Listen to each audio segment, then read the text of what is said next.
Delhi NCR में प्रदूषण के कारण ग्रैप 4 लागू, स्कूल हाइब्रिड मोड में। दिल्ली और राष्ट्रीय राजधानी क्षेत्र एनसीआर में हवा की गुणवत्ता बहुत खराब होने के कारण सरकार ने प्रदूषण नियंत्रण के लिए सबसे सख्त नियम ग्रैप 4 लागू कर दिए हैं। इसके चलते छात्रों के स्वास्थ्य को देखते हुए कक्षा 1 से 9 और कक्षा 11 के स्कूल हाइब्रिड मोड कुछ ऑनलाइन कुछ ऑफलाइन में चलाए जाएंगे। यह फैसला 15 दिसंबर से लागू हो गया है और प्रदूषण की स्थिति सुधरने तक जारी रहेगा। प्रधानमंत्री मोदी का आज से 3 दिवसीय विदेश दौरा शुरू। प्रधानमंत्री नरेंद्र मोदी 15 दिसंबर 2025 से 3 देशों के महत्वपूर्ण दौरे पर रवाना हो गए हैं। इस दौरे में वह जॉर्डन, इथियोपिया और ओमान जाएंगे, जहां द्विपक्षीय संबंधों को मजबूत करने पर बात होगी। यात्रा का मुख्य फोकस व्यापार, रक्षा और रणनीतिक सहयोग बढ़ाना है। 3 सिडनी के बोंडी बीच पर आतंकी हमला,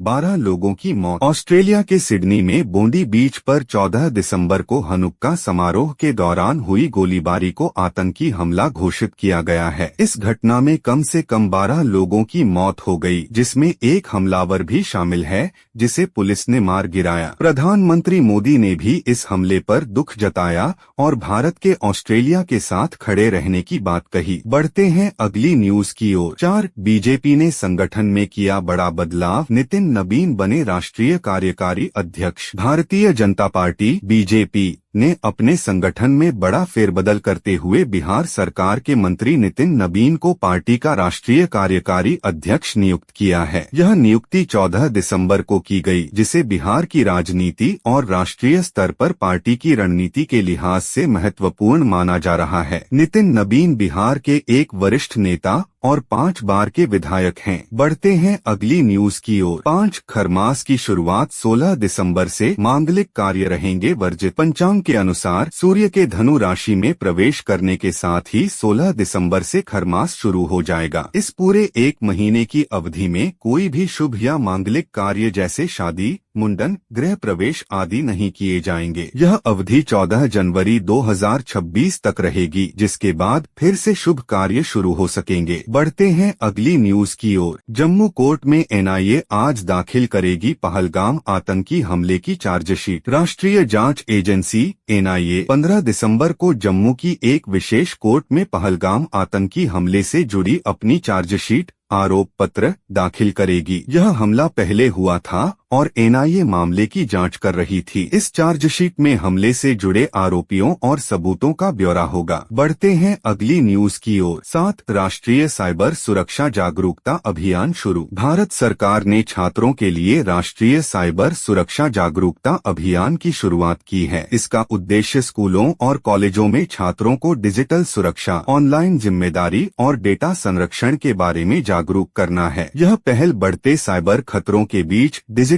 साक्षरता को बढ़ावा देने के लिए की गई है। बढ़ते हैं अगली न्यूज की ओर। 8 दिग्गज फुटबॉल खिलाड़ी लियोनेल मेसी का मुंबई दौरा। अर्जेंटीना के महान फुटबॉल खिलाड़ी लियोनेल मेसी अपने भारत दौरे के तहत 15 दिसंबर को मुंबई में हैं। इससे पहले कोलकाता में उनके कार्यक्रम में कुछ अव्यवस्था हुई थी, जिसके बाद आयोजक को पुलिस हिरासत में लिया गया था। मेसी का यह दौरा भारतीय फुटबॉल प्रेमियों के लिए एक बड़ा अवसर है। बढ़ते हैं अगली न्यूज की ओर। 9 हिमाचल प्रदेश में वोटर लिंगानुपात में सुधार। चुनाव अधिकारियों की रिपोर्ट के अनुसार हिमाचल प्रदेश में मतदाता नामांकन अभियानों के बाद लिंगानुपात जेंडर रेशियो में सुधार देखने को मिला है। हालिया पंजीकरण के दौरान महिला मतदाताओं के नामांकन में वृद्धि हुई है। यह चुनाव आयोग के महिला मतदाताओं को बढ़ावा देने के प्रयासों की सफलता को दर्शाता है। बढ़ते हैं अगली न्यूज की ओर। 10 इसरो ने इंडोयूएस सैटेलाइट लॉन्च की तारीख बदली। भारतीय अंतरिक्ष अनुसंधान संगठन इसरो ने भारत और अमेरिका के संयुक्त ब्लूबर्ड 6 ब्रॉडबैंड सैटेलाइट के लॉन्च की तारीख को बदल दिया है। अब यह लॉन्च 21 दिसंबर 2025 को होगा। यह मिशन वैश्विक इंटरनेट एक्सेस को बढ़ावा देने के उद्देश्य से किया जा रहा है।